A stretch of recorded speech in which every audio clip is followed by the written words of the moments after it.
ನಮಸ್ಕಾರ. ಬನ್ನಿ ಕೂತ್ಕೊಳ್ಳಿ.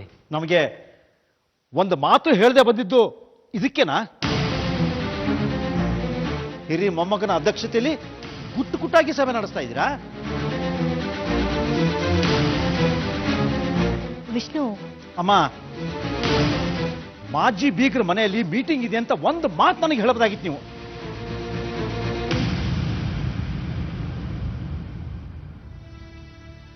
ನಿಮಗೆ ನನ್ನನ್ನು ಕಂಡ್ರೆ ಆಗಲ್ಲ ಅಂದ್ರೆ ಹೇಳ್ಬಿಡಿ. ಆದ್ರೆ ದಯವಿಟ್ಟು ಹೀಗೆ ಹೆಜ್ಜೆ ಹೆಜ್ಜೆಗೂ ಅವಮಾನ ಮಾಡ್ಕೋಬೇಡಿ.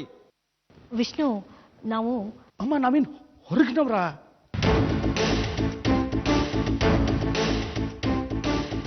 ಅಕಸ್ಮಾತ್ ವಿಷು ಹೀಗೆ ಮಾಡಿದ್ರೆ ಎಳೆ ವಯಸ್ಸಿನ ಹುಡುಗ ಬುದ್ಧಿ ಕಮ್ಮಿ ಹೋಗ್ಲಿ ಬಿಡು ಅಂತ ಕ್ಷಮಿಸ್ಬಿಡ್ತಾ ಇದ್ದೆ.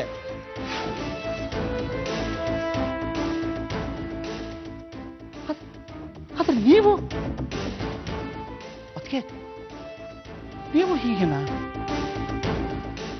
ಹೀಗೆ ಮಾಡೋ ಬದಲು ಕೆನ್ನಿಗೆ 2 ಬಾರಿಸ್ಬಿಟ್ಟು ಹೊರಗಡೆ ದಬ್ಬಬೇಕಾಯ್ತು.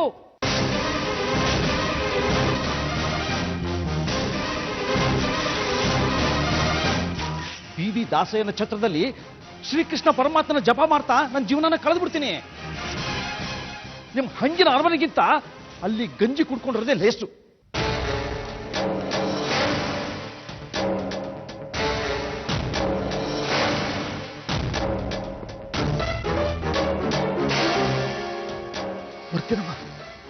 ನಿಂತ್ಕೋ. ಯಾಕೋ ಹೀಗೆ ಕೆಟ್ಟದಾಗೆಲ್ಲ ಮಾತಾಡ್ತೀಯ? ಕೆಟ್ಟ ಮಾತಲ್ಲಮ್ಮ, ಇದು ಕೆಟ್ಟ ಮಾತಲ್ಲ. ನನ್ನ ಮನಸ್ಸಿಗೆ ನೋವಾಗಿದೆ ಅಮ್ಮ. ನೀವು ತಗೊಂಡಿರೋ ತೀರ್ಮಾನದಿಂದ ನನ್ನ ಮನಸ್ಸಿಗೆ ನೋವಾಗಿದೆ ಅಮ್ಮ.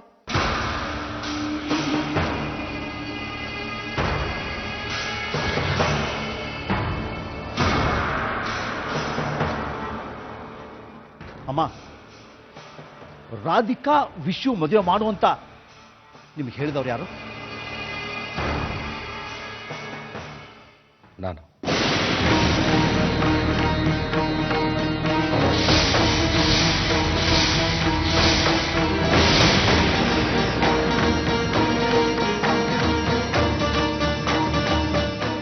ನಾನೇ ರಾಧಿಕಾ ಮತ್ತೆ ವಿಶ್ವ ಅವರ ಮದುವೆ ಪ್ರಸ್ತಾಪನ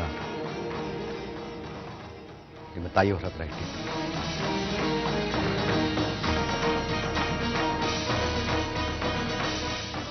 ಅಳಿಯಂದ್ರು ಈಗಿರೋ ಪರಿಸ್ಥಿತಿನಲ್ಲಿ ಇದೇ ಅತ್ಯುತ್ತಮವಾದ ಕ್ರಮ ಅಂತ ನನಗನ್ನಿಸ್ತು.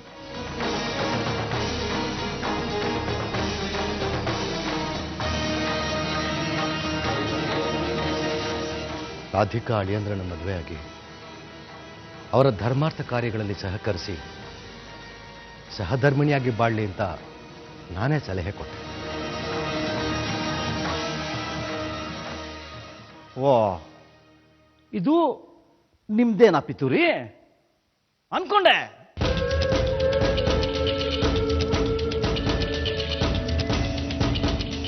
ರೇ ಶಾಸ್ತ್ರಿಗಳೇ, ಹಿರಿಯರು ನೀವು, ವಿದ್ವಾಂಸರು.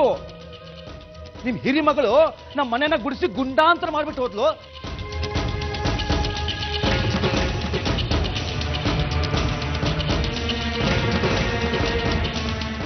ಈಗ ಇನ್ನೊಬ್ಬ ಮಗಳನ್ನ ನಮ್ಮ ತಲೆ ಕಟ್ಟಕ್ಕೆ ಹೊಟ್ಟಿದ್ದೀರಾ ನೀವು?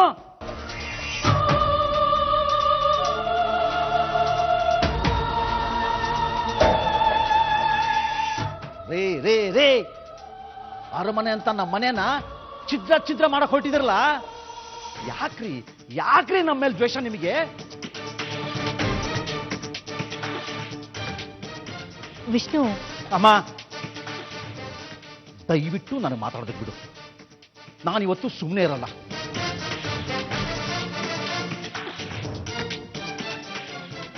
ಅಮ್ಮ, ಇದು ನಮ್ಮ ವಂಶದ ಮರ್ಯಾದೆ ಪ್ರಶ್ನೆ, ನಮ್ಮ ಕುಲದ ಘನತೆ ಪ್ರಶ್ನೆ.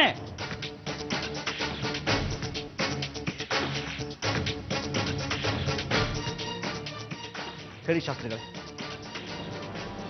ನಮ್ಮ ವಿಷು ಧರ್ಮಾಧಿಕಾರಿ ಅನ್ನೋದು ನಿಮ್ಗೆ ಗೊತ್ತಿದೆ ತಾನೆ?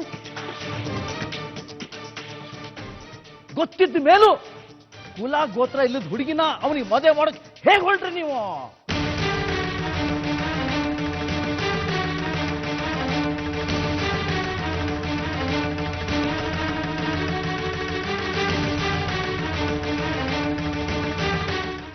ನೀತಿ ಧರ್ಮ ತಿಳಿದವ್ರು ನೀವು, ಶಾಸ್ತ್ರದಲ್ಲಿ ಪಂಡಿತರು ನೀವು. ಆ ಅನಾಥ ಹುಡುಗಿಗೆ ನಮ್ಮ ವಿಷು ತಲೆಗೂದ್ಲಿಗೂ ಯೋಗ್ಯತೆ ಇಲ್ಲ, ಗೊತ್ತಾ ನಿಮ್ಗೆ?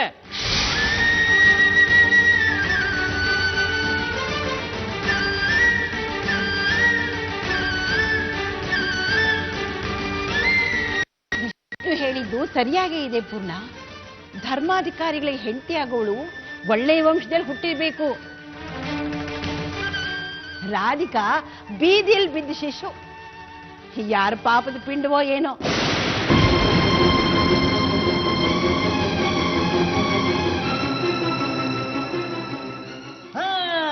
ಕರೆಕ್ಟ್ ಆಗಿ ಹೇಳಿದ್ರಿ ನೀವು.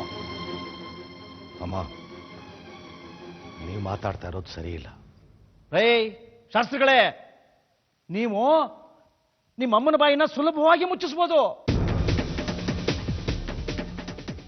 ಆದ್ರೆ ಅದೇ ನನ್ನ ಬಾಯಿನ ಮುಚ್ಚಿಸ್ ನೋಡಿ ನೋಡೋಣ. ಕೊಡಿ, ನನಗೆ ಸಮಜಾಯಿಸಿ ಕೊಡಿ, ನೋಡೇ ಬಿಡೋಣ. ವಿಷ್ಣು, ನೀನ್ ಅವ್ರ ಜಾತಿ ಕುಲದ ಬಗ್ಗೆ ಮಾತಾಡಿದ ತಪ್ಪು. ರಾಧಿಕನ್ ಜಾತಿ ಕುಲ ಕಟ್ಕೊಂಡು ನಮ್ಗೇನಾಗ್ಬೇಕು?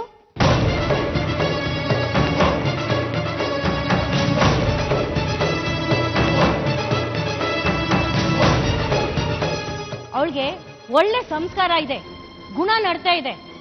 ಶಾಸ್ತ್ರಿಗಳೇನು ತಮ್ಮ ಸ್ವಂತ ಲಾಭಕ್ಕೋಸ್ಕರ ಈ ಮದ್ವೆ ವಿಷಯ ಎತ್ತಲಿಲ್ಲ.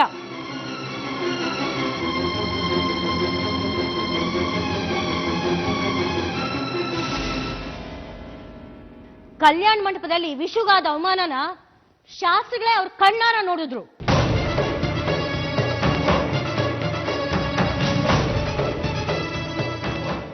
ಅದು ನಮ್ಮವರೇ ನಮಗ ಅವಮಾನ ಮಾಡಿದ್ರು. ಅದನ್ನ ನೋಡೇ ನಾವ್ ಈ ನಿರ್ಧಾರ ತಗೊಂಡಿದ್ದು.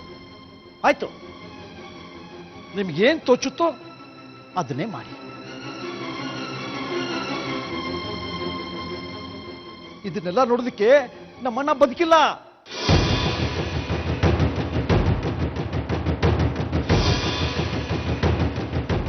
ಅವನೇನಾದ್ರೂ ಬದುಕಿದ್ದಿದ್ರೆ ಖಂಡಿತ ಈ ಅನ್ಯಾಯ ಆಗೋದಕ್ಕೆ ಬಿಡ್ತಾ ಇರ್ಲಿಲ್ಲ.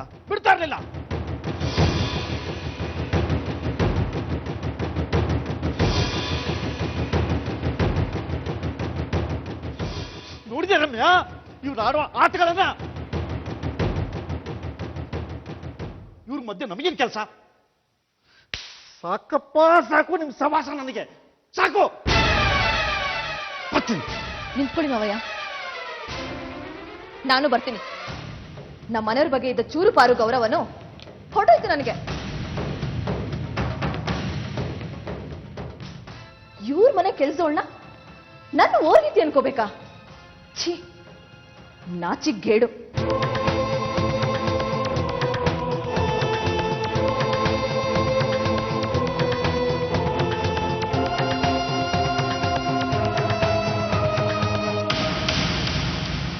ಇವ್ರನ್ನ ನಮ್ಮ ಸಂಬಂಧಿಕರು ಅಂತ ಹೇಳ್ಕೊಳಕ್ಕೂ ಅಸಹ್ಯ ಆಗತ್ತೆ.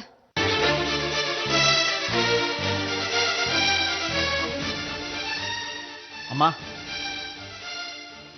ಒಂದು ಮಾತು ಹೇಳ್ತೀನಿ, ನೆನಪಿನಲ್ಲಿಟ್ಕೊಳ್ಳಿ. ನನ್ನ ಕೊನೆ ಉಸಿರು ಇರೋವರೆಗೂ ನಾನು ಈ ಸಂಬಂಧನ ಒಪ್ಪಲ್ಲ.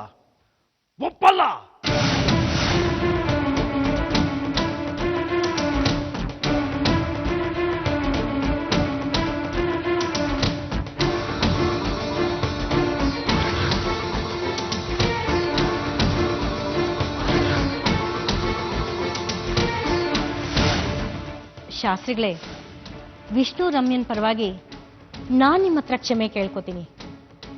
ನಾವು ರಾಧಿಕನ್ ಬಗ್ಗೆ ಯಾವತ್ತೂ ಕೀಳಾಗಿ ಯೋಚನೆ ಮಾಡಲ್ಲ. ನಮ್ಮ ರುಕ್ಕು ಕೂಡ ಇದೇ ಮಾತನ್ನ ಹೇಳ್ತಾಳೆ.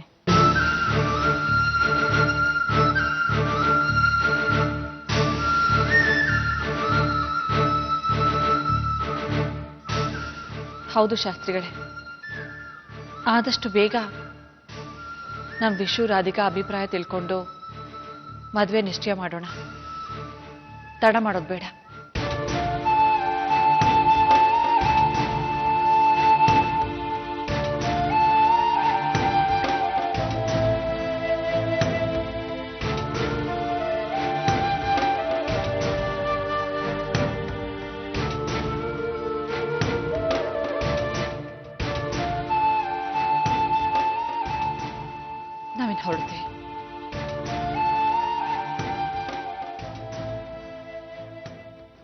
ಬರ್ತೀವಮ್ಮ.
ತಂದೆನೇ ನಮ್ಮ ಮದುವೆ ಬಗ್ಗೆ ಮೊದಲು ಹೇಳಿದ್ದು ರಾಧಿಕಾ.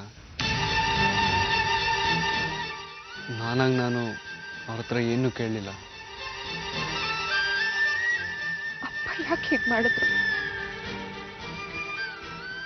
ಅವರು ವಿಶಾಖನ್ ಮೇಲೆ ಕೋಪ ಮಾಡ್ಕೊಂಡಿದ್ದಾರೆ. ಅದಕ್ಕೆ ಈ ನಿರ್ಧಾರ ತಗೊಂಡಿರೋದು. ಆದ್ರೆ ಇದು ಸರಿಯಲ್ಲ.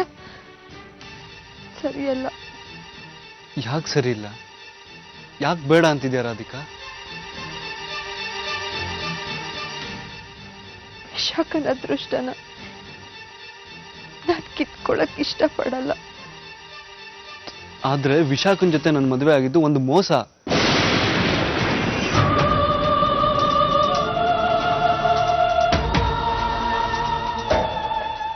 ನಿನ್ಗೂ ಗೊತ್ತು ಆ ಮದುವೆ ನನಗೂ ಇಷ್ಟ ಇರಲಿಲ್ಲ ಅಂತ.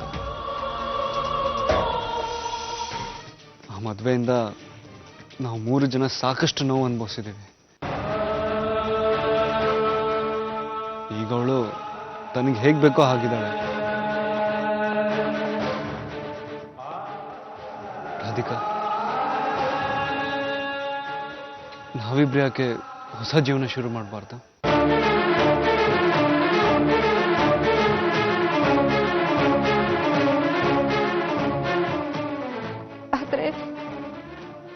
ಸಮಾಜದ ದೃಷ್ಟಿನಲ್ಲಿ ವಿಶಾಖನೇ ನಿಮ್ ಹೆಂಡತಿ.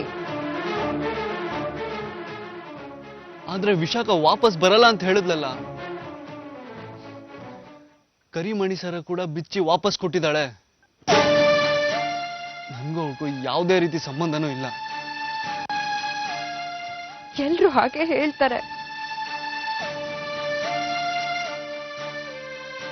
ಅಪ್ಪನು ವಿಶಾಖ ಅವ್ರ ಪಾಲಿಗೆ ಸತ್ತು ಹೋದ್ಲು ಅಂತ ಅನ್ಕೊಂಡು ತರ್ಪಣ ಬಿಟ್ರು.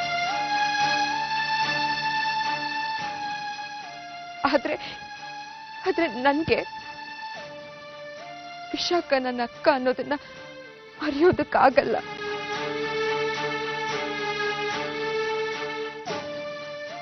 ಅವಳು ಖಂಡಿತ ವಾಪಸ್ ಬಂದೇ ಬರ್ತಾಳೆ.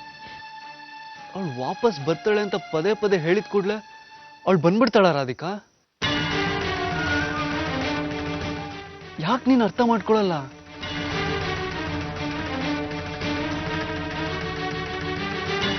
ಹೀಗೆ ಆಗ್ಬೇಕು ಅನ್ನೋದು ನಿನ್ ಕೃಷ್ಣನ ಇಚ್ಛೆ. ನಿನ್ನ ಆಶ್ರಮ ಬಿಟ್ಟು ಬರೋ ಹಾಗಾಗಿದ್ದು ನಿನ್ನ ತಂದೆ ನಮ್ಮ ಮದುವೆ ಬಗ್ಗೆ ಹೇಳಿದ್ದು ಎಲ್ಲ ಕೃಷ್ಣನಿಂದಾನೆ.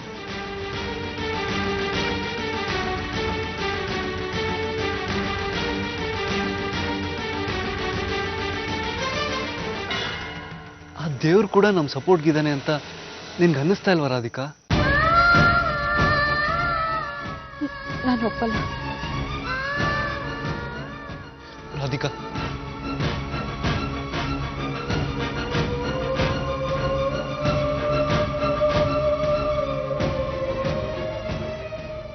ನೀನ್ ಬೇಜಾರು ಮಾಡ್ಕೊಂಡಿದ್ಯಾ? ಏನೇ ಡಿಸಿಷನ್ ತಗೊಳಕ್ಕೂ ನಿನ್ ಮನ್ಸು ಒಪ್ತಾ ಇಲ್ಲ. ಪರವಾಗಿಲ್ಲ, ಎಷ್ಟೇ ದಿನ ಆದರೂ ನೀನ್ ನಿನ್ನ ನಿರ್ಧಾರನ ಹೇಳೋ ತನಕ ನಾನು ಕಾಯ್ತೀನಿ.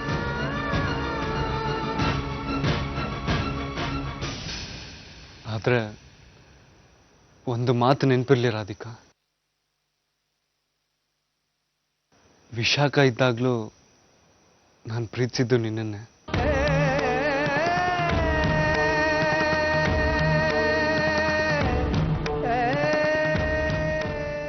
ಈಗ ಪ್ರೀತಿ ಮಾಡ್ತಾ ಇರೋದು ಕೂಡ ನಿನ್ನನ್ನೇ.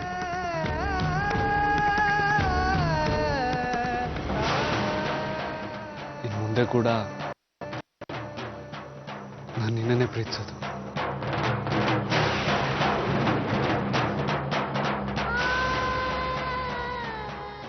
ವಿಶಾಖಂಗೆ ನನ್ನ ಮನಸ್ಸಲ್ಲಿ ಯಾವತ್ತೂ ಜಾಗ ಇರಲ್ಲ.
ರಾಧಿಕಾ ಏನು ಹೇಳಿದ್ಲು?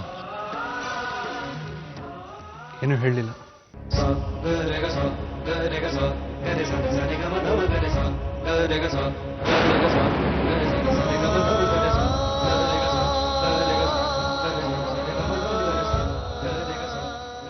ಏನು ಉತ್ತರ ಕೊಡೋಕ್ಕೂ ಅವಳು ಕಷ್ಟ ಆಗ್ತಿದೆ.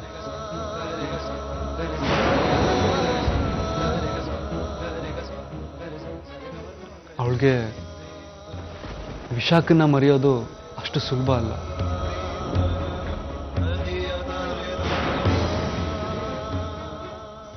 ಅಕ್ಕನ ಬಗ್ಗೆ ತುಂಬಾ ಪ್ರೀತಿ ಇಟ್ಕೊಂಡಿದ್ದಾಳೆ.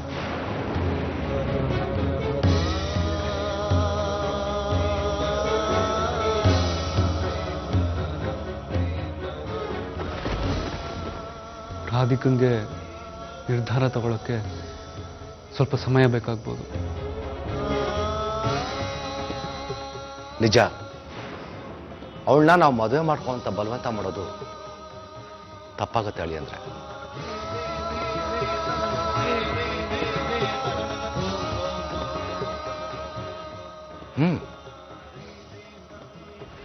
ಅವಳೇ ನಿಧಾನಕ್ಕೆ ಯೋಚನೆ ಮಾಡಿ ಒಂದು ತೀರ್ಮಾನಕ್ಕೆ ಬರಲಿ.